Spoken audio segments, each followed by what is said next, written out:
Nagmalampuson ang gipahitabong State of the Children's Address 2025 nga gipartisiparan sa mga estudyante sa mga nagkadaiyang tulunghaan sa syudad sa Panabo.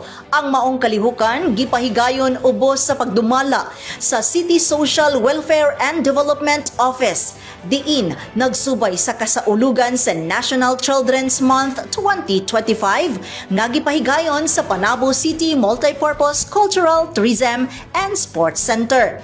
Nitambong si Executive Secretary for Joan Hintiles Relampagos, isip representante ni City Mayor Jose E. Relampagos, og mipadayag sa tibuok suporta alang sa kalambuan ug kaayuhan sa mga kabataan sa syudad sa Panabo.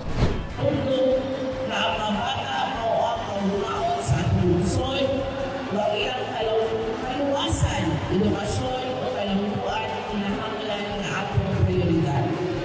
Ang atong syudad sa Panabo nagapadayon sa iyang tingkod na panata sa pagkalapo sa mahindang sa mga kabataan. Gipasiugdahan usab sa kalihukan ang lain-laing mga kompetisyon nga nagpalipay ug naghatag inspirasyon sa mga kabataan aron ipakita ang ilang talento ug abilidad nga nagsimbolo sa usa ka healthy competition tali sa mga partisipante.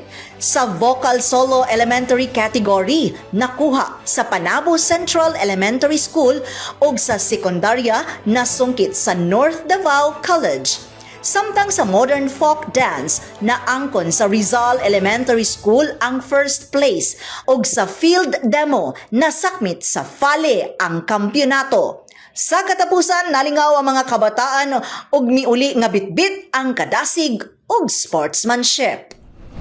Kauban sa kamera si Michelle Hintiles, kini si Dali Amag nagikan sa City Information Office Broadcast Services alang sa Frontline News Panabo. Importante, inform.